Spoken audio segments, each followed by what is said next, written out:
200 years ago, Blue Star's spiritual energy was revived. The ensuing catastrophe and racial war deprived humanity of the sea and the moon. The raging demons and disasters became humanity's nightmares. A strong explosion can be seen in a community in Jincheng as people run for their lives upon seeing a giant lava demon rampaging and destroying everything in its path. The police arrive and immediately take action. The police team leader of the trainee squad, Wei, shouts for everyone to seal the scene, rescue civilians, and cooperate with the Magic Defense Department to suppress the demon. Wei then calls our protagonist Renjie to remind him that they are on a mission and tells him to put in more effort. Renjie yawns tiredly, but replies to Wei that he knows. He then gets down from the police truck. One of the police officers asks Renjie what he did last night and if he went to the internet cafe to work the night shift again, but Renjie just shouts at him to shut up. Another teammate reminds him that he was the top scorer of the college entrance examination and yet works nearly 10 part-time jobs alone.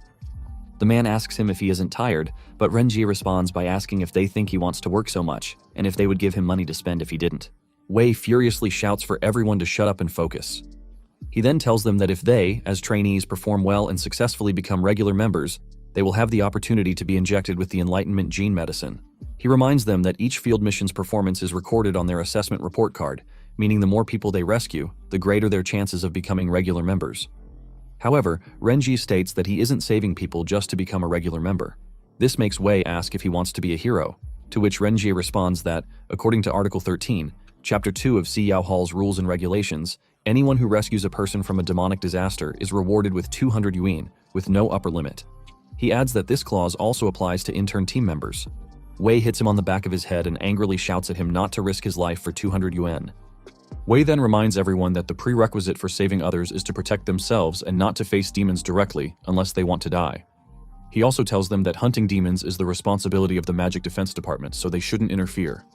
The team members acknowledge his orders and focus on extinguishing the fire.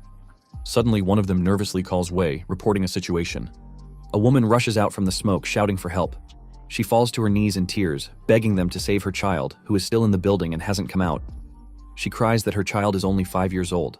Renjie loudly asks Wei what the Magic Defense Department is doing and points out that a level 3 giant lava demon still hasn't been dealt with. Wei calmly explains that all the Magic Defense Department troops are outside the city on demon cleansing missions, and support won't arrive for a while. Right now, only a single girl from the Demon Hunting Academy is left fighting, and she is rumored to be favored by God. Wei immediately grabs his helmet and shouts to his team that he's going to rescue people. He orders them to provide support from the perimeter. Meanwhile, the child's mother desperately shouts that her son is on the 10th floor. Wei is shocked to see Renjie rushing into the building entrance. He shouts at Renjie, asking if he wants to die, reminding him that the demon hasn't been eliminated yet, and that it's extremely dangerous inside. However, Renjie continues running forward and reminds Wei not to forget the 200 yuan. Wei is left stunned in shock, wondering if Renjie is serious. He then shouts at the others to stop standing around and to hurry up and cool down the building to support Renjie. Inside the building, Renjie rushes upstairs. He kicks open a door and shields himself from the force inside, thinking that earning 200 yuan is really not easy. He sees the fire spreading but is suddenly shocked when a powerful blast in front of him and destroys the upper floor. The entire building shakes, but he manages to duck in time to avoid the debris. He immediately looks ahead, wondering if it was a soundwave attack.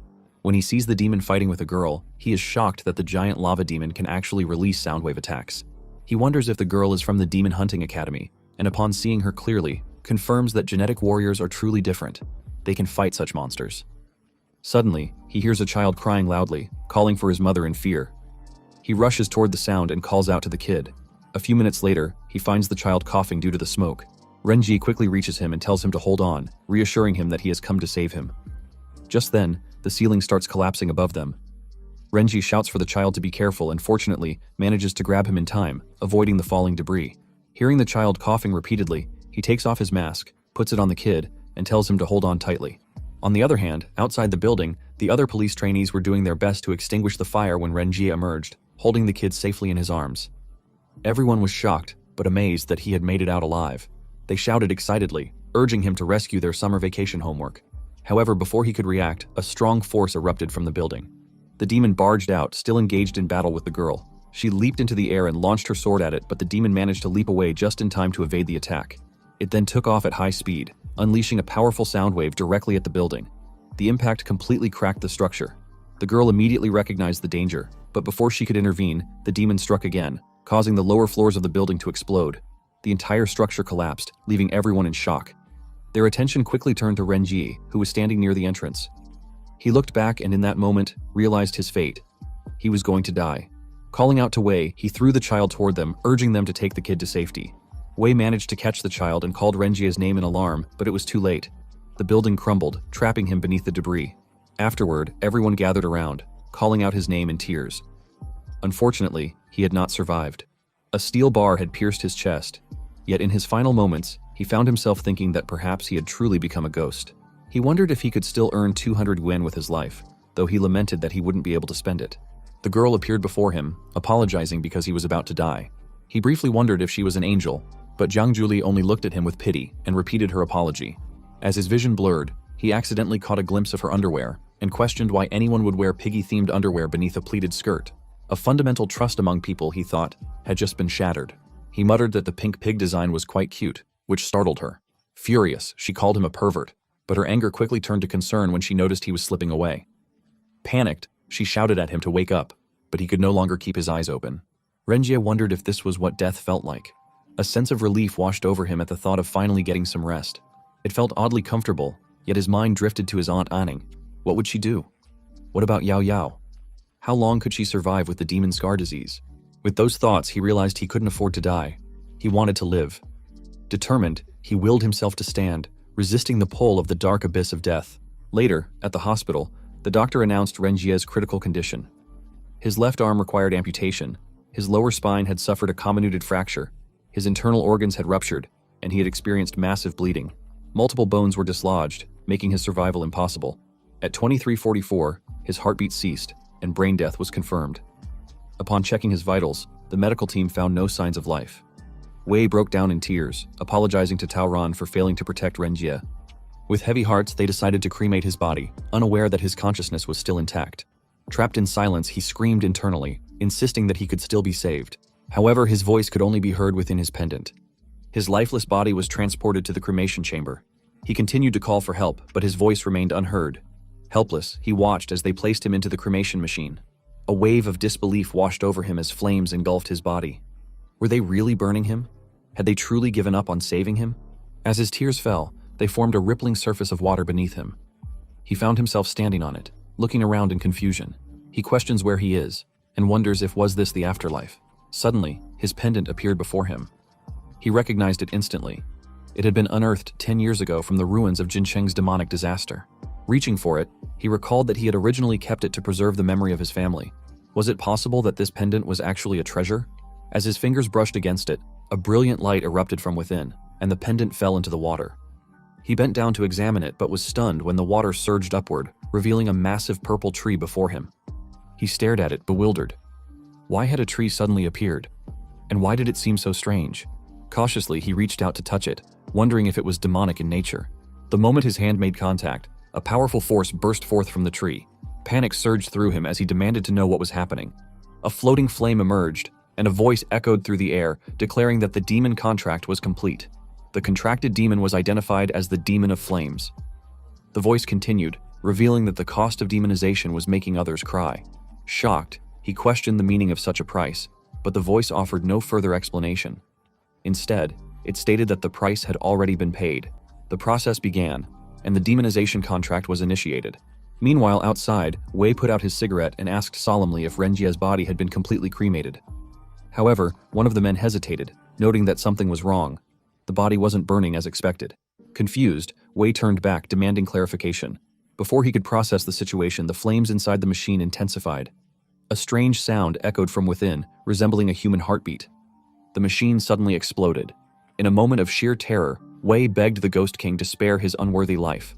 Then, from within the flames, a voice spoke, Renjie's voice, asking if there was a doctor nearby. Emerging from the wreckage, Renji stood with a transformed appearance. He grinned, stating that he believed he could really be saved this time. Then, he laughed. The next day, in the Huotian Biological Building, inside the laboratory, Renji woke up in his original appearance. Panic set in as he recalled the sensation of burning, making him question what was happening and whether he had truly died. A woman's voice interrupted his thoughts, telling him that she would be done soon and that he shouldn't move around. Confused, he asked who she was, but his words caught in his throat when he noticed her large chest in front of him and the sound of machines working on one of his arms. The woman reassured him not to panic, stating that he had just managed to reclaim his small life.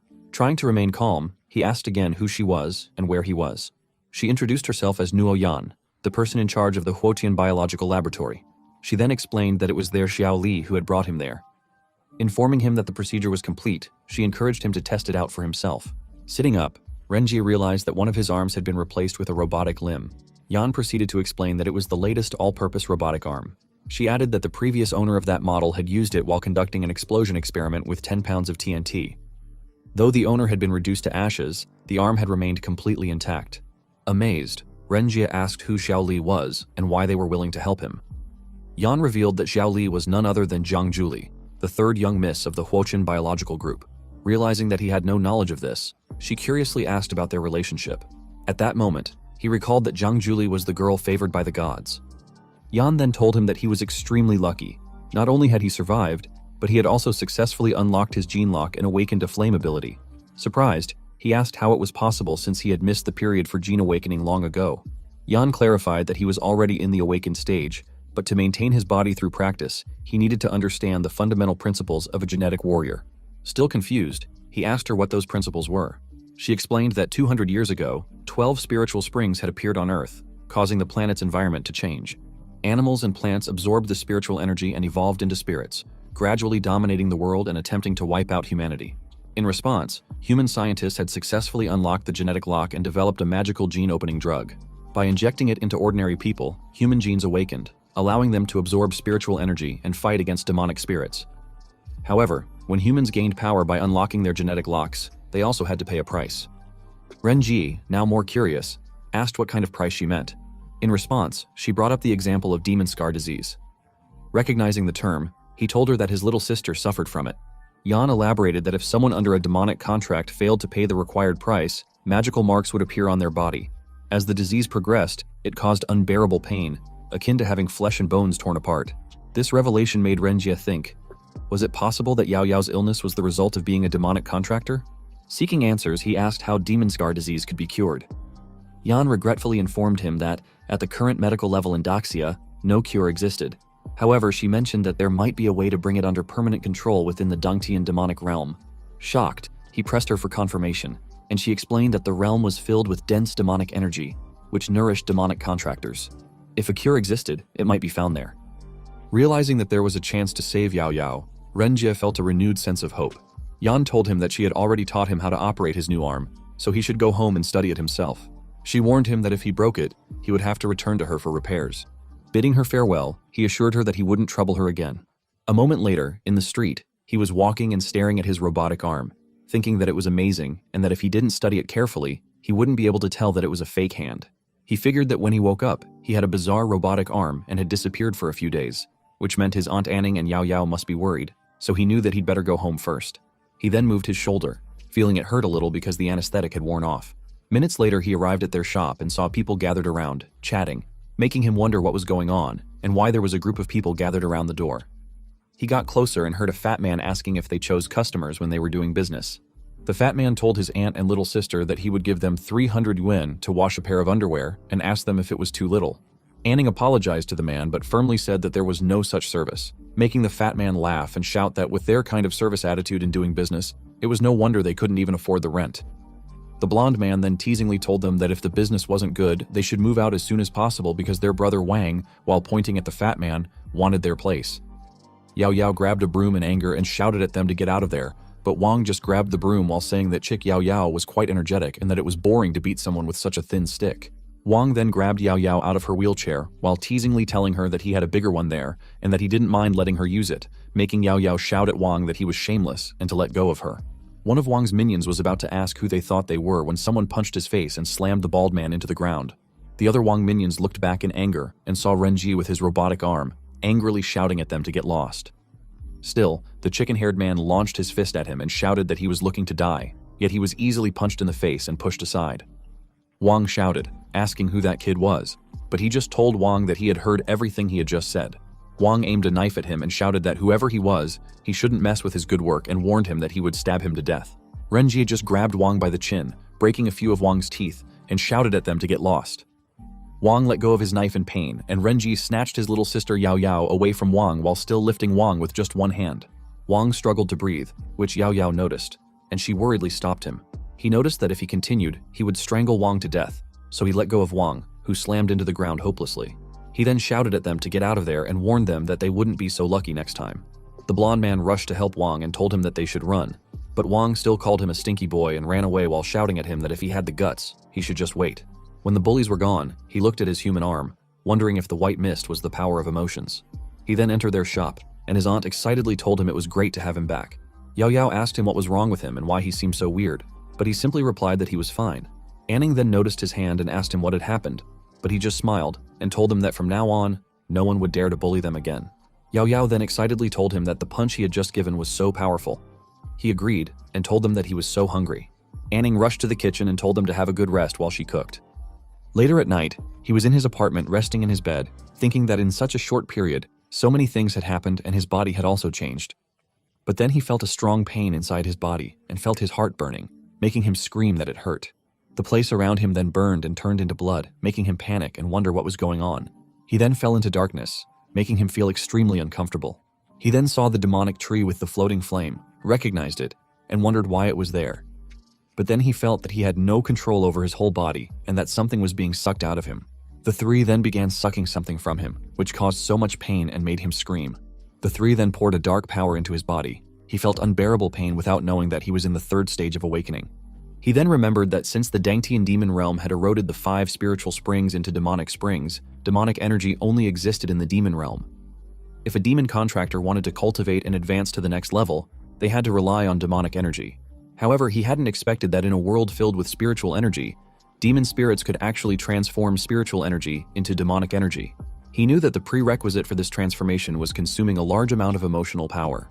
He also recalled that Yan once said that the negative emotions of human beings were called the demon's original sin, and that this was where the power of emotions came from. Once the emotional power available to the demon spirit was depleted, the demon contractor would be affected by the demon's original sin, and the price would have to be paid in time. Therefore, they had to obtain fresh emotional power. Otherwise, their willpower would be devoured by the demon spirit, and they would become a real demon. The next day, in the street, he was walking while holding his phone and texted Yan, asking what would happen if a demon spirit demanded a price from a demon contractor, using the excuse that a friend had asked. Yan replied that it varied from person to person and provided examples. The demonic spirit could control people to watch a few R-rated movies for 3 days in a row, exhibit strange behaviors like pulling out their own fingernails, and other actions that seemed to be related to their personal growth experiences. Frustrated after reading this, he realized that all the emotional power he had stored before had been overdrawn by the demonic spirit, meaning he needed to find a way to obtain more emotional power to feed the demon. However, he didn't want to do anything weird. As he walked, distracted by his phone, a girl suddenly appeared beside him and bumped into him, falling to the ground. He noticed that she was wearing a short skirt with long legs, and an urge arose in him to lift up the bottom of her skirt and take off her underwear to use it as a mask. Snapping back to reality, he questioned himself, shocked by his own thoughts. The girl softly apologized, explaining that she had been too anxious and hadn't noticed him. However, he suddenly became irritated and shouted at her, asking what the police were for if an apology was enough. He then abruptly demanded to know her 3 measurements and the color of her underwear, even ordering her to take it off and let him see. His words shocked everyone around them. The girl was stunned, wondering what was wrong with him, and if he expected her to use her body to make amends. She then calmly stood up and whispered that there were too many people around. She suggested that they go somewhere more private where she could do whatever he wanted. At that moment, something inside him snapped. He felt a sudden surge of energy and realized he was having obscene thoughts again. Slapping his head in an attempt to clear his mind, he wondered if this was the price he had to pay to the demon. Without another word, he turned and ran away at full speed, completely shaken. The girl, surprised by his reaction, shouted after him, asking why he was the one running when she should be the one escaping. Once he was away, the girl answered a call. The person on the other end addressed her as Chen Hua and asked how things were going, specifically whether Renjie's aura was definitely that of a newly awakened demon contractor. Hua, making sure no one was watching, changed her appearance into a demon and replied that she had let the kid escape. However, she was certain that he was the person the tarot card had been looking for. The person instructed her to find an opportunity to test Renjie's ability, but warned her not to let him get away again. Otherwise, they wouldn't get any useful results. Hua reassured them not to worry, confidently stating that Renjie couldn't escape from her grasp. Later that night, Renjie was walking through the streets near the clubs, counting his money. Frustration filled him as he realized he had only made a few hundred yuan from his part-time job, blaming his damn noisy emotional powers for his lack of focus. Just then, a woman ran into him and hugged him. Startled, he shouted at her to let go and demanded to know why she had thrown herself into his arms. The woman, however, acted as if she recognized him and complained about his poor service, stating that his BB driving service was getting worse and worse. Confused, he explained that she must have mistaken him for someone else because he was not a driver. She dismissed his words, claiming he was talking nonsense and asking if he was afraid she wouldn't pay him. Without waiting for a response, she handed him cash, telling him to take it and help her get in the car quickly. He counted the money and, realizing the situation, thought that since it had already come to this, there was no reason he couldn't take over the driving replacement. He then helped the woman into the car and assured her that he, the BB driver, would serve her wholeheartedly. A moment later, as he drove, he casually commented that the place she lived was quite remote, making it inconvenient for her to go to a bar and drink normally. She ignored his comment, instead mentioning that she felt extremely hot and asked him what he thought they should do, claiming she was about to explode from the heat. He simply told her to fasten her seatbelt. However, she suddenly reached out and touched his leg, surprising him and making him shy. Despite his initial reaction, he managed to stop her hand, causing her to ask if he had always been this insensitive. He, however, redirected the conversation, questioning whether the direction she had pointed to was truly correct since the area was so deserted and whether her family really lived there. She pointed to the side and told him to just stop there. He obeyed her and stopped the car. He then looked at her and asked why, but he was shocked when he saw that her melons were closer to him. She asked him why he was still looking so distracted when, in that wild, mountainous country, it was just her and him. Yet he told her that he was doing serious business, so he couldn't do the job of unclogging sewers. She then held his face and told him that the more he acted like that, the more she wanted to eat him, making him say that the 2,000 yuan was really not easy to make. He then panicked when he saw the lady's eyes turn black. He forcefully pushed her away while shouting that he was not a casual person, but she still wanted to take away his first kiss. The lady was pushed to the side, and he looked at her when he heard her stutteringly apologize. But he was shocked when he saw her head split into 7, making him loudly ask what the hell it was. The lady then shouted that she wanted to eat him one bite at a time and attacked him with her split heads. Fortunately, he managed to grab her in time to stop her, and when her saliva dripped on his face, he screamed that it was disgusting. On the other hand, another lady was standing by the huge gallon next to the car. It was Ye Yue, saying that it had finally been revealed. Yue then jumped off and threw a blade onto the top of the car, which pierced through and slashed half of the lady's split heads. He immediately got out of the car while cursing loudly and asking what was going on. The blade pierced into the car, then got bigger and cracked before exploding, cutting the car in half. Suddenly, Yue and 3 more people appeared behind him, and in front of them was the demon lady with split heads. The lady slowly put her head and face back together while telling Yue that the Magic Defense Department was meddling in other people's business again. Yue called the lady Chen Hua and told her that she couldn't escape tonight, but Hua simply asked if she had ever said she was going to run away. He cursed loudly in frustration and asked them what was going on. He then shouted that he was just a part-time worker, so he shouldn't be exposed to such a big scene. Yue, however, told him not to make a big fuss and to find a place to hide. A man told Yue that they should bring both Hua and Renjie back to headquarters, making Hua smile. Suddenly, someone attacked them at high speed. Fortunately, he ducked down in time to avoid it, and Yue and her team jumped away to dodge it. He then heard a man speaking to Yue, saying that he really didn't know what their section chief's expression would be when he found out that their 3rd squad had been eaten alive by him. Yue recognized him as Li Zhan. Zhan told her that they were just there for Renjie today, and that they should leave while they still had the chance, as it wasn't too late. Yue, however, confirmed that they were really after Renjie. Zhan ignored Yue and told Renjie to follow him and join the Demon Claw organization, claiming that whatever he wanted the Demon Claw could give him. He was confused, but Yue warned him not to believe Zhan, explaining that if he joined the Demon Claws, there would be no turning back. Renjie stood up and casually said he would like to ask something first. Zhan told him that he was making the right choice because in that world, apart from the Demon Claw, there was no place for demonic contractors. He added that the Magic Defense Department would only drive them away like rats crossing the street. However, Yue explained that although the world had many prejudices against those with demonic contracts, the Magic Defense Department would never take action against him because of his identity, as long as he could use his power correctly. Zhan shouted at Yue to stop talking nonsense, arguing that giving Renjie empty hope was useless because it wouldn't change reality. Yet Renjie simply asked if the Demon Claw organization had an internship period, if working overtime included overtime pay, and if they provided the 5 insurances and 1 fund. Zhan was both shocked and confused, while everyone, including Yue, was left speechless. Hua furiously asked him if he was trying to be funny, and if he thought they were some kind of proper organization. He replied that if it wasn't a proper company, he wouldn't go, making Hua even angrier. She then told Zhan to stop wasting time and bring Renjie back first. Zhan transformed both of his hands into huge sharp blades and declared that he would deal with the little bastards from the Magic Defense Department first. He then jumped toward them at high speed and launched his blade forward. However, Yue managed to block it with her sword and told her team to leave Zhan to her while they dealt with Hua. They all agreed and then rushed toward Hua, shouting for her to surrender without a fight since it was 3 against 1. Hua, however, calmly asked them what they meant by 3 against 1 and told them to watch closely. She then formed hearts and placed them on the ground.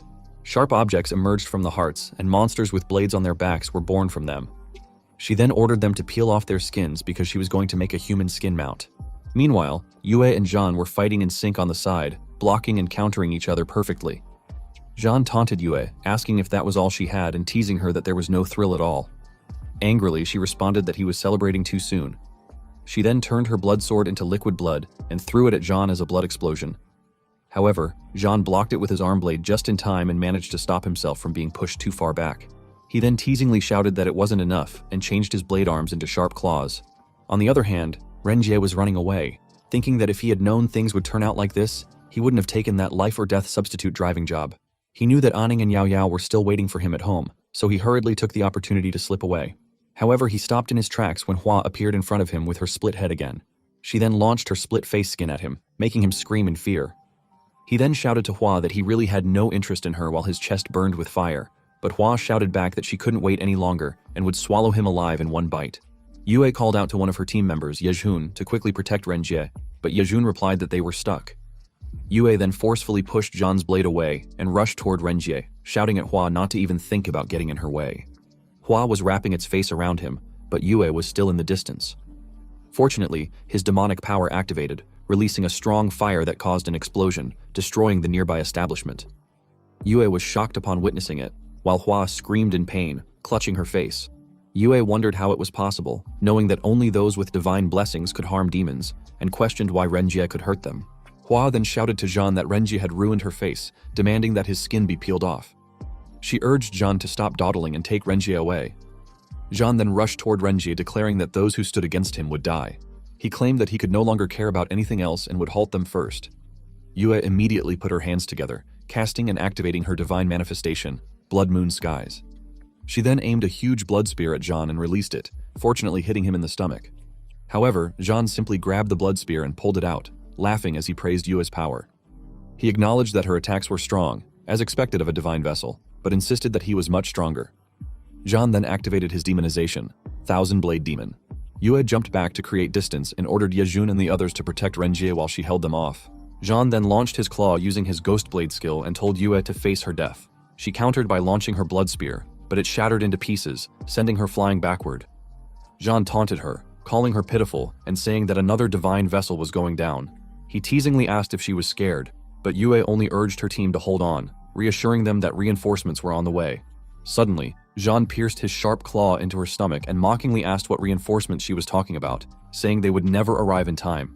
Jean then pulled his hand out of her stomach, letting her fall to the ground, bleeding. Yue's team panicked upon seeing her down and worriedly asked if she was okay. They began asking each other what they should do next, where the reinforcements were, and what was happening to Renjie. Meanwhile, flames surrounded Renjie as he overheard them saying that Yue had ordered them to keep him safe. Someone then asked if Renjie was a demon contractor. Meanwhile, inside his realm, the demon tree held him and asked if he was still struggling. It then told him to surrender to the will of the demon, but he refused, knowing that he couldn't. He then recalled a saying, "The long blade ignites in flames, a fleeting brilliance. Where the blade reaches, even the stars bow down, saluting the eternal blazing flame." On the other hand, Jean called Yue's teammates a bunch of ignorant fools. He then rushed toward them and easily defeated all of them with a single slash of his claws. Everyone was down on the ground while Yue struggled to stay alive. Jean then grabbed Renjie by the neck and lifted him up. Hua asked Jean if she was right in saying that those who were alive couldn't be brought back but that the dead should still count as completing the task. However, Jean asked her in return whether Renjie was still the one they were looking for if he died so easily. Jean then shouted at Renjie, demanding to know if he was truly a demon contractor and provoking him to show his power. Jean was then shocked when he saw Renjie releasing flames. Renjie then unleashed a powerful fire explosion that pushed Jean away. Despite this, Jean managed to remain standing. As the smoke cleared, Yue was shocked when she saw Renjie. Jean, looking at him in the middle of the smoke, shouted in disbelief, asking how it was possible. Renjie stood there with a different appearance, his demonization form, the demon of flame. He then swung his flaming sword in Jean's direction. Jean managed to dodge the flame slash just in time, yet he could still feel the intense heat radiating from it. Calling them insignificant insects, he demanded to know how they dared to be so presumptuous in front of him. Now down on the ground, Jean wondered how this was possible and realized that the overwhelming demonic energy emanating from Renjie was something they were familiar with.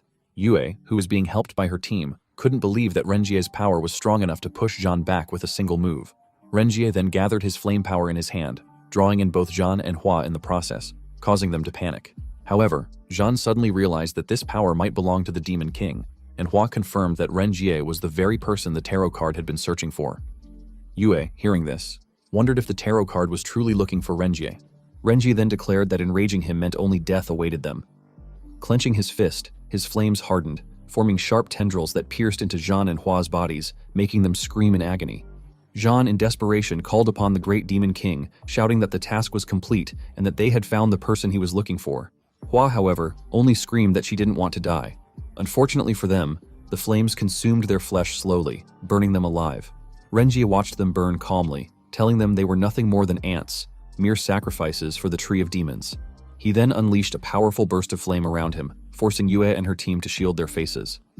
When the heat subsided, Yue managed to open her eyes and was shocked to see Renjie back in his original form before he collapsed. Yue rushed to him while her team anxiously asked what was happening to Renjie. She replied that it seemed the demonization had worn off, so they needed to check on him quickly.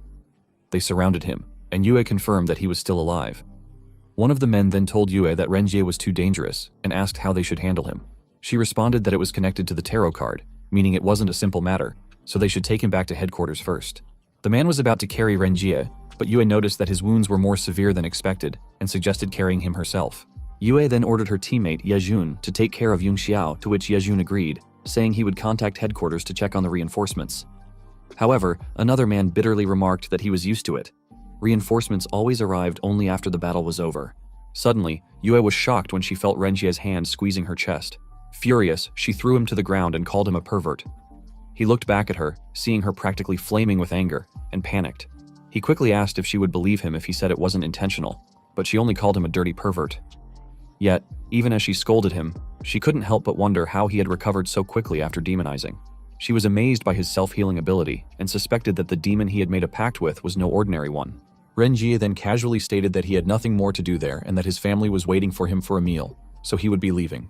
Yue, still covering her chest, shouted for him to wait, explaining that for safety reasons, it was best for him to return with them to headquarters. However, he responded that he didn't think it was necessary and swore that he wouldn't join whatever Demon Claw organization they were part of. He added that they weren't even very familiar with each other, then began walking away. Before he could get far, someone suddenly appeared in front of him. Yejun, approaching with an angry expression. Seeing this, Renjie instinctively took a step back in fear, only for Yue to seize his collar from behind. Furious, she called him a pervert again and demanded if he really thought she was giving him a choice in the matter. A moment later, Renjie found himself in their car, shouting in frustration that he wanted to file a complaint. Angrily, he acknowledged that going back with them was one thing, but then demanded to know why they had all ganged up on him. His protests, however, were met with silence as they simply ignored him. Then, his consciousness dragged him in front of the Tree of Demons, and he was surprised to see the demonic spirits of Jean and Hua within the tree, making him wonder why they were there and what was going on. Blood then seeped from his body, making him wonder if those two demons also expected him to feed them. However, he knew he couldn't afford to do so. He then felt his body burning up and screamed in pain as blood and flames erupted from within him. A moment later, he snapped back to reality and accidentally farted inside the car, making Yejun ask if he had just farted. Sweating, he awkwardly replied that he needed to use the restroom and couldn't hold it anymore. They led him into a nearby public restroom while Yejun and the other man waited outside. Noticing that he was making a lot of noise, the man warned that if he didn't come out soon, they would rush in. Renjie hastily replied that he was coming out now. Someone then exited the restroom, but it was an old man. The old man coughed as he walked past them while the man shouted at Renjie that once they got to headquarters, he could use the restroom as much as he wanted. When he still didn't come out, Yejun asked why he was taking so long. The old man walked forward and disappeared behind one of the houses without them noticing. Renjie then removed his old man disguise while the men outside joked about whether he had fallen into the toilet. Feeling proud of his ability to adapt, he peeked at them teasingly and asked if they were really trying to catch him, warning them not to even try. He then escaped as quietly as possible, leaving the two men still thinking he was in the restroom, threatening to break in if he didn't come out soon. The next day at the Magic Defense Department, the chief was shocked upon hearing their report, and angrily asked how they had let Renjie escape despite being in a group. The Magic Defense Department chief, Shenqi, admitted that she never expected Renjie to be the one the tarot cards were looking for. Yue then told Shenqi that regarding the incident, she would take full responsibility. Shenqi asked how she planned to do so and ordered her to give the command to capture Renjie immediately. However, Yue pleaded for 1 day to provide an explanation. Shenqi agreed but warned that she only had 1 day, then ordered all information on Renjie to be classified as top secret. Yue acknowledged and confirmed her understanding. Shenqi then shouted at them not to stand around and reminded them they only had 1 day. They quickly responded, "Yes," and rushed to move. Once outside the chief's office, Yejun asked Yue where they could find Renjie, but she only smiled in response. Later that night, Renjie finally arrived home and stretched his body, thinking about taking a hot bath since he was exhausted. However, he suddenly heard a man inside their shop shouting that anyone who dared to offend the Shanhee group was in danger. He panicked, realizing that more trouble had arrived, and rushed toward the shop. As he got closer, he saw men running out, yelling that the woman inside was too fierce. One of them frantically asked where his tooth was, saying that she had kicked it out. Then, he saw Yao Yao standing there with a broom, shouting at the men, daring them to cause trouble again. This left him confused. Yao Yao then noticed him and asked why he had only just arrived home. Instead of answering, he asked if she was the one who had driven them away. Yao Yao replied, "No," and explained that it was her girlfriend who had been waiting for a long time, making him even more confused. He asked her what she meant by her girlfriend. Then, he heard a familiar voice saying that he was finally back. It was Yue, waving at him. He asked how she had found the place, and she replied that she had been there for a while. But since those men were looking for trouble, she had taken care of them. He then dragged her away, telling her that she was really persistent, and that if she had something to say, she shouldn't say it there. Anning then turned to Yao Yao and commented that Renjie was really something. He was already grown up, yet he was still shy about having a girlfriend. However, Yao Yao dismissed the idea, saying there was no way her brother was shy, and instead wondered if he was just avoiding taking responsibility. A moment later, they stood on a high ledge when he told Yue that if she had a problem, she should bring it to him, but she shouldn't involve his family. She responded that he was misunderstanding something and told him to look at how beautiful the night scenery was. He then asked if she had come all this way just to admire the night view so late at night. She explained that after the Great Cataclysm, human civilization was nearly destroyed, and the Gene Warriors emerged. They fought against the monster race, the spirit race, and the Bloodway demons while rebuilding the 33 main cities of the Great Tower. She then asked if he didn't want to do something for himself and his loved ones. She then offered him the chance to join the Magic Defense Department, telling him that it would give him better opportunities for growth.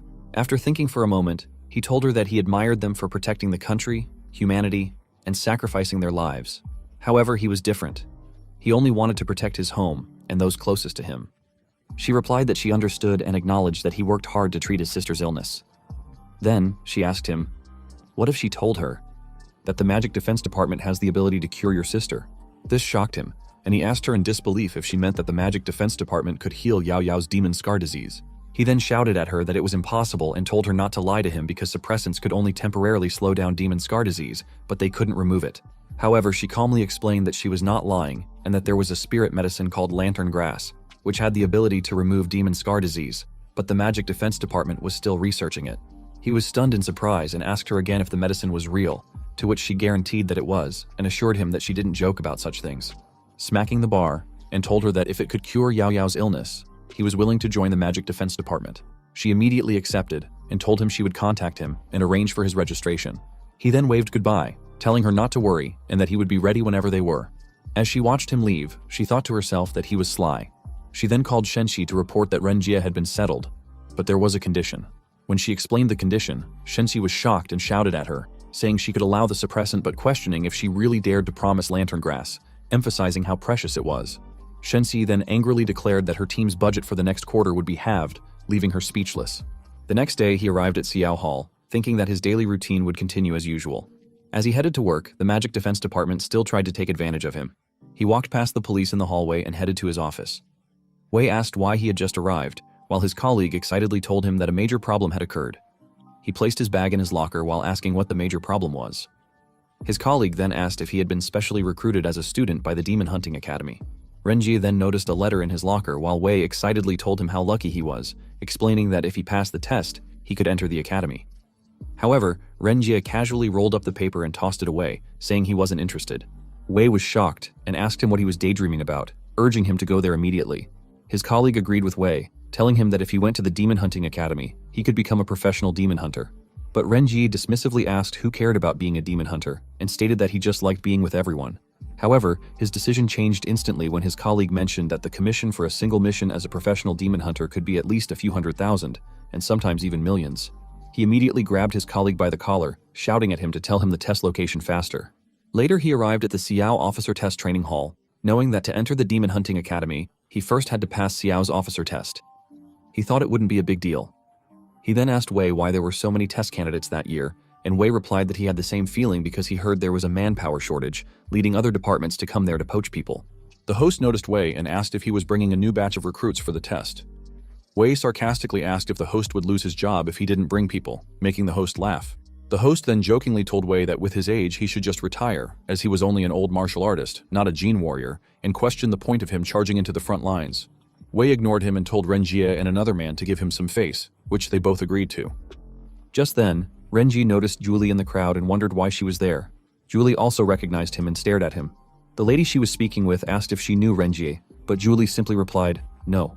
A moment later, the host asked the candidates what the motto of the Xiao officers was, and they all responded in unison, Xiao ignites us, to guard the city ablaze with lights.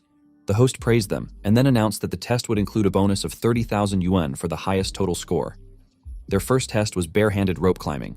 The man next to Renji proudly declared that this was his specialty, but Renji remained quiet, staring at the huge wall in front of him.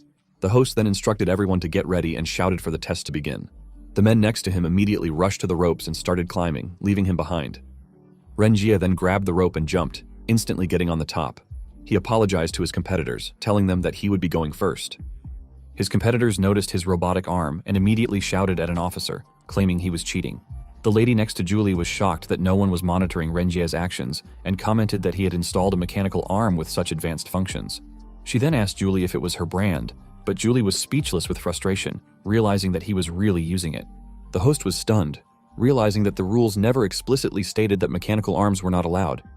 He then announced that the test results would stand, making Wei laugh and comment that the dirty brat had finally given him some face. Renji celebrated his victory while his competitors, unable to believe his arrogance even after cheating, warned him not to get too excited too soon since there were still more tests to come. They told him to wait and see. The host then announced the next test, the 3,000-meter weighted rescue run. He explained that they would have to carry a rescued individual while completing a 3,000-meter long-distance run, ensuring the person's safety throughout. Renji glanced at the mannequin, thinking the task would be easy. His competitors quickly hoisted their mannequins onto their backs and rushed forward as the host signaled the start of the test. However, as soon as Renji picked up his mannequin, it suddenly broke. He cursed loudly, questioning why the mannequin was so fragile. He then noticed his competitors had already gained a lead. Wei shouted at him, asking why he had used so much strength and telling him to quickly find another mannequin. However, the host explained to Wei that the test hall did not provide extra mannequins and that failing to complete the 3,000 meters within the given time frame would result in disqualification. A lady in the crowd laughed, saying that Renjie was doomed since he had broken his own mannequin. However, Julie suddenly noticed that Renjie was running towards them, which caught the lady's attention as well. Julie was stunned in shock and shouted, asking what he was trying to do. Renjie then leaped onto their table, sat in front of Julie, and asked her, without a mannequin, if carrying a real person to finish the test should still count. He then held Julie's hand, making her angrily ask what he was doing and ordering him to put her hands down, but he simply apologized and told her he was just going to borrow her. He then lifted her, making her shout in protest, demanding to know what he was doing. He began running across the field, quickly passing the other competitors who had started first, making them wonder how he could carry a real person, and if it was even allowed. Julie closed her eyes in embarrassment and begged them not to look at her because she was just a fake person. Wei laughed loudly upon seeing it and shouted to Renji that he always surprised him. The host checked the rulebook and saw that carrying a real person was allowed. A moment later, the host told everyone that the final assessment was a simulated rescue and explained that they were now inside a disaster-struck building where the rescued individuals had been injured. They needed to treat them and take them safely out of the danger zone. The injuries of the person in front of them included a crushed right leg, a penetrating abdominal wound, excessive blood loss, and a state of shock. The host then shouted for the assessment to begin. Renjie told Julie not to be afraid because he would definitely save her and to hold on, but she just told him to stop talking nonsense and finish quickly. He then lifted her foot and told her that he was going to start by stopping the bleeding in her leg, and that since she was in shock, he needed to restore her heartbeat, making her notice that he was quite serious. He then positioned his hands on her chest, making her shyly ask what he was doing. He replied that he was restoring her heartbeat and needed to perform CPR. She warned him that if he dared to press down with his hand, she would chop it off. He then held her face and moved closer to her mouth, telling her that she had lost too much blood and that he still needed to perform artificial respiration, making her even more shocked as she told him that whether he believed her or not, she would beat him until he couldn't breathe. He confidently told her that as a Xiao officer, he would never allow a single living being to pass before his eyes. She then sat down and told him that if he kept talking nonsense, she would leave. But when the time came and he failed the assessment, he shouldn't blame her. He was surprised but agreed with her, then told her that if an examiner asked whether he followed the prescribed procedures, she couldn't say that he didn't do it. Later, they were all back in the training hall, and the host announced that all the assessments were over. He then said that the overall performance of that batch of candidates was good, and just as he was about to announce the results, they heard an emergency alarm, shocking the host. They all knew it was a major demonic disaster alert, making them wonder if the assessment was over or if it was actually a hidden assessment event. Wei rushed back and shouted to everyone that a major demonic disaster had occurred in District 49. The level of the demonic disaster was unknown, but it covered a wide range. Wei then called Team 7 and ordered everyone to set off immediately, which they all agreed to, shouting Xiao's motto repeatedly. Meanwhile, in District 49, explosions shook the area as buildings collapsed. A man shouted to his team to run away, yelling that it was an undead dog. They rushed back to their truck, but fortunately, reinforcements arrived. The man then shouted to Wei that he was finally there. Wei called the man Ma and asked about the situation, to which Ma replied that it was a G-level demon disaster with the potential to escalate to an F-level, involving 4th-ranked undead dog demons, but the number was unknown. Everyone was shocked to hear that it was a 4th-ranked demon undead dog, but Renji didn't know about it and asked if it was really that powerful. Ma explained that the undead dogs had strong regenerative abilities and that any severed pieces of flesh would transform into new undead dogs. He also said that each head had different abilities, making them terrifyingly strong. Wei acknowledged the severity of the situation and asked Ma if the people from the Magic Defense Department had arrived. Ma replied that he hadn't seen them yet, so he had focused on evacuating the wounded first. Wei praised Ma and ordered him to go to the medical treatment area quickly, while leaving the rest to them. Wei then informed his team that the situation inside was still unclear, so they would work in pairs, and if they discovered trapped civilians, they should immediately report their position and wait for rescue. He warned them not to show off and to prioritize their own survival. He then asked if they heard him, to which they all responded with a firm yes. Wei then hit Renjie on the head, asking him if he heard the instructions and warning him that if he got himself killed again, he wouldn't be lucky enough to survive. Renjie replied yes and told Wei not to worry about him. Suddenly, another explosion appeared in front of them, and from the smoke emerged a demonic figure. They immediately identified it as the undead dog, and it was coming their way. Wei immediately ordered them to retreat and hide. The undead dogs rushed to chase after them, and one managed to get dangerously close to Wei. It opened its mouth, ready to bite his head off. But at the last second, Renji slashed its head off in time and killed it with his flame power. He then revealed his robotic arm and flaming body. His colleagues were relieved to see that it was him, and he then faced the undead dog king. Wei shouted at him to run away and told him that he didn't want to have to pull him out of the crematorium again. But Renjie just told Wei to leave that place to him and lead the others to rescue people. He then teasingly addressed the undead dog, saying that in front of him, it was nothing but a trash, and ordered it to shake his hand like a dog. However, the undead dog simply opened its mouth to devour him and growled loudly, making him angry as he shouted back at it that it was rude. He then jumped to dodge the undead dog's attack, activating his flame demon ghost blade and slashing the undead dog's head in half with a single swing. He then aimed his sword down at the severed head. His colleagues couldn't believe what they were witnessing and asked if this was still the Renji they knew and if he had really killed the undead. However, Wei shouted that they were wrong and warned him to be careful because the undead dog would revive. Renjie, however, just shouted for them to get out of there quickly. The undead dog's body then began to regenerate, forming 2 heads instead of 1. He was shocked to see it, as he hadn't expected that even cutting off their head wouldn't stop their regeneration. One of the heads lunged at him, but he managed to block it with his blade. He then shouted at the creature that he would turn it into mincemeat and see how it could regenerate from that. He unleashed John's power inside his body and activated the blazing thousand blades. He then slashed at the head near him and jumped, shouting that he would chop it into minced dog meat. Moving at incredible speed, he slashed the undead dog repeatedly, turning it into mincemeat that rained down onto the ground. Yue, watching from above, thought that he was quite capable and understood why the academy wanted to recruit him. She then speculated that Renjie had learned how to use the demonic power inside him. With that, she jumped down with her team and ordered them to assist. Renjie noticed Yue and 2 men descending from above and sarcastically asked why the Magic Defense Department was always so late. He then told her that she should talk to her chief about getting a raise. However, she simply asked him what he called himself and reminded him not to forget that he was also a member of the Magic Defense Department. He dismissed her comment, saying they should leave him out of it since he hadn't officially joined because they had yet to give him what he wanted. Yue then shouted to her teammate Muchuan to be careful as the undead dog was coming back to life. She asked if he was okay, to which Muchuan replied that he was already moving as fast as he could and asked her to cover him. Muchuan then began casting his spell. releasing his power onto the minced remains of the undead dog scattered on the ground. However, the pieces of the undead dog suddenly regenerated into multiple new undead dogs, all of which lunged toward Renjie. He immediately activated his demonic power, releasing a powerful wave of flames around him, once again shattering the undead dogs into pieces. Laughing, he taunted them to come at him again. Yue, however, realized that they were dealing with infinitely regenerating creatures and that they could only be completely destroyed through magical techniques. She quickly asked Muchuan about the situation. Muchuan replied that he was ready and opened his eyes, preparing to unleash his magic. He then released his power around them, and his curse of the witch god lifted every single undead dog into the air. Renjie looked up, wondering if it was a magical technique. He then watched as Muchuan caused the undead dogs to explode one by one in the air, until only scattered remains fell to the ground. This time, the undead dogs did not regenerate. Renjie was amazed by the sheer power of the technique. Unbeknownst to them, someone was watching from above. It was the Ghost King, releasing an ominous and powerful demonic aura. A man beside him commented that the effects of the demon disaster had turned out quite well, especially with the undead dog. The Ghost King, Luo Su, responded that it was all thanks to that brute acting as bait, and then asked if the list had been compiled. Yuanpei replied that they had gathered all the names, the demon contractors in Jincheng, the newly awakened genetic warriors, and even some individuals with special abilities. Su praised Pei for doing a great job and took the list from him. As he read through the names one by one, he paused, finding Renjie to be rather interesting. On the other hand, Renjie absorbed the grief, anguish, fear, and emotions of humanity around him, knowing that they would all serve as nourishment for the Tree of Demons. A moment later, when the fire had been extinguished and peace returned to the devastated area, reconstruction began, and doctors tended to the injured.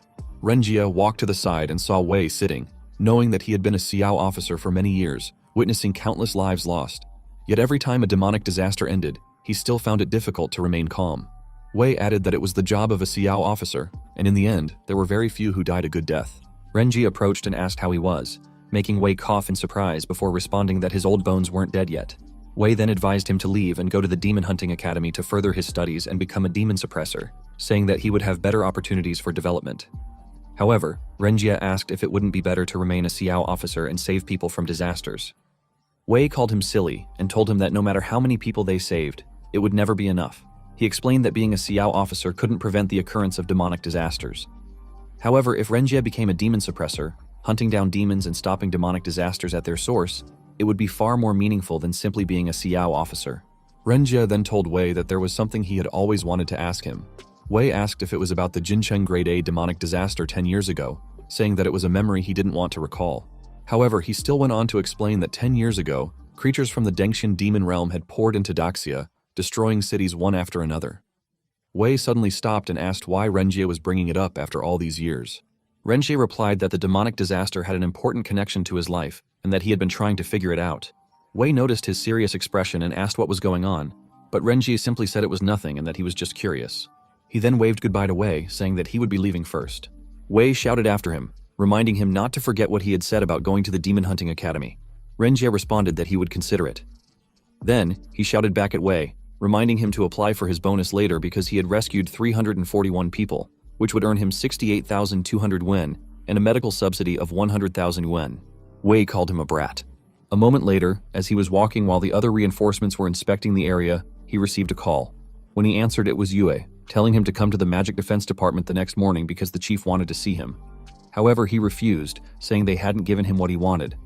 Yue then told him that if he came in person, he would receive 3 Huaxing Demon Scar Suppressors, 100 pain pills, a portable in vitro ion dialysis machine, a green card from Jincheng Shenwu General Hospital, and free medical care. He immediately called Yue a princess and asked if he could be there at 8 in the morning. He also apologized for provoking her earlier, even offering to let her whip and punish him mercilessly tomorrow. She simply hung up, thinking Renjie was mental. The next morning, he arrived at the location Yue had given him. He walked into a corner, checked the address on his phone, and wondered if he was right to trust that Yue wouldn't mess with him on purpose. He noticed that the place didn't look like the headquarters of the Magic Defense Department. As he reached a secluded street, someone told him he was pretty punctual. He turned around and was so shocked that his nose started bleeding. Yue was standing there in nothing but her bra and underwear. She asked him what was wrong with him. He apologized but told her that it would be disrespectful of him to look away just because of how she was dressed. She walked past him, calling him weird and telling him to follow because the headquarters was just up ahead. He followed her and asked if she usually dressed like that and if she didn't feel cold. She responded by asking how it could possibly be cold in the summer, and told him to stop talking nonsense and walk faster. He complied, but then asked why he couldn't see the headquarters if she had said it was right there. She explained that the Magic Defense Department's headquarters was underground, and all the surface branches were just clerical offices meant to fool people. However, he pointed out that what they were looking at was obviously a garbage dump. Yue simply touched the wall next to the garbage and pushed it, revealing an elevator. Renjie was stunned. She stepped forward and asked if he was coming in or just going to stand there. Still speechless, he followed her into the elevator. As he stepped in, he couldn't help but glance at her chest, and commented that while he now understood that the headquarters was underground, he wondered if her outfit was also meant to fool people. She was confused and asked what he meant. He then asked if there were no rules about dress codes in the department. She told him that there weren't any rigid rules, so they could wear whatever they wanted. He covered himself and muttered that a large company like this was impressive. Innovative at first glance. He admitted that working there might not be too bad, but hadn't expected Yue to be so open-minded. When the elevator doors opened, Yue walked forward, telling him that they had arrived. However, as he stepped out, he was even more shocked. Every single person in the headquarters was dressed in nothing but their underwear. Renjie was speechless. He started to think that the Magic Defense Department was a little too magical. He then recalled how, when he worked part-time as a male dancer at a KTV, he had actually worn more clothes than everyone here. Looking around, he couldn't help but wonder if this was just part of the company culture. Yue, who originally had clothes on, noticed him staring and asked what he was spacing out for. She then told him not to keep the department chief waiting, to which he replied that he got it. He then thought that he needed to quickly fit in and integrate into the group, so he told her to hold on. He then began to undress, making Yue panic and ask what he was doing. But he calmly reassured her not to worry because he was almost done. He then took off his pants, revealing his pink boxers, thinking that deeply understanding company culture meant fully embracing it. Yue was shocked as she watched him undress. He then proudly laughed and told her that he didn't seem so out of place anymore. The employees who were originally dressed normally wondered what was going on with his brain, where he came from, and why he was taking off his clothes. Everyone watching burst into laughter, calling him a streaker and a pervert, while others recorded videos. Yue approached him and asked what was wrong with him, but he simply replied that it was nothing, and told her that he had just felt out of place wearing clothes there. But now he felt much better and was ready to go. Yue slapped her forehead, not even knowing what to say, but ultimately decided to just move on. She then clicked the chief's office doorbell, and Shenxi told them to come in. They walked inside while Yue informed Shenxi that Renjie had arrived. Shenxi, who was sitting, stood up in shock upon seeing him. Renjie, in turn, was amazed to see Shenxi because he hadn't expected even the minister to dress like that. He then noticed that Shenxi had an incredible figure, wearing only a black bra and underwear, with a tattoo on the side of her belly. Shenxi asked Yue if they had searched Renjie, but Yue replied that they hadn't conducted a search on him, making Shenxi remark that young people these days were really open-minded. She then told Yue that she could leave because she needed to talk to Renjie alone, to which Yue responded with understanding and left. Shenxi then greeted him and approached while introducing herself as Minister Shenxi. She then asked if Yue had already briefed him, but he remained quiet, staring at Shenxi's chest. Shenxi noticed his gaze and asked him what he was looking at. He quickly replied that her tattoo looked nice, making Shenxi confused as she asked him what tattoo he was talking about. He snapped out of it upon hearing her question and stuttered, saying it was nothing. He was certain that he had seen a tattoo. It was clearly there. So he wondered if there was something wrong with his eyes. But then, he was suddenly shocked as he began to wonder if they had been wearing clothes the entire time. He then felt something rise inside him, forming next to the demon tree. Recognizing it instantly, he knew it was the Tree of Delusion. He noticed its leaves releasing a liquid, and suddenly realized that it was the gene serum injected into him back at Xiao Hall. This made him wonder if it meant the genes in his body were awakening. He then touched the delusion tree, and the Eye of Delusion was activated. He wondered if this meant he had unlocked a new genetic skill, one that allowed him to see through things. And then, it hit him. This had nothing to do with company culture. They were all wearing clothes. Shenxi asked what was wrong with him, making him snap back to reality. He suddenly realized that he had stripped down in front of everyone on his first day at the Magic Defense Department. Worse still, he had walked across the entire hall wearing only a pair of underwear. Horrified, he shouted in panic, asking what the heck was going on and begging for help while covering himself. Shenxi looked at him confused, as Yue immediately rushed back inside and asked what had happened. But before he could explain, he suddenly sneezed and yelled for them to quickly turn off the air conditioning because it was too cold. A moment later, after he had calmed down, Shenxi handed him something, telling him that it was a token of sincerity from the Magic Defense Department. She reassured him that they didn't mind his identity as a demon contractor and encouraged him to join them because they believed he would have better development and resources there. He accepted the gift but immediately asked where the lantern grass they had promised was. Shenxi replied that they had already arranged for someone to retrieve it from the Dengshin demonic realm and that they should be back soon, so he shouldn't worry. He then asked if he was right in thinking that the Magic Defense Department had allocated so much manpower and resources just to recruit a low-level Xiao officer with no real power. Shenxi responded that they weren't recruiting him just because he was a demon contractor. He was special in other ways as well. He took out his pendant and asked if that was the reason, but Shenxi simply told him that he already knew the answer. He then told Shenxi that he didn't trust the Magic Defense Department and didn't want to get dragged into trouble. Shenxi asked if he understood how terrifying things would become if his demon engraving was exposed. He replied that this was exactly why he didn't want it. He then told her that she could take back the engraving in exchange for 5 lantern grass, but if that was too much, 3 would do. However, Shenxi only laughed and told him he was thinking too simply. She then explained that the demon engraving had already fused with his body, and unless he died, it would only condense again. He was shocked, asking her if this meant he was doomed to die. Shenxi responded that if he wanted a chance at survival, he had to join the Magic Defense Department. He asked if she was saying that he had no choice, but she simply asked him back what he thought. She then explained that joining the Magic Defense Department was his only way out, and that he should let all of Great Xia become his support, drive out the demons, and become a true hero among men. She then threw something at him, and it stuck to his ear. That's the end of the video. Let me know your thoughts and if you want the next part.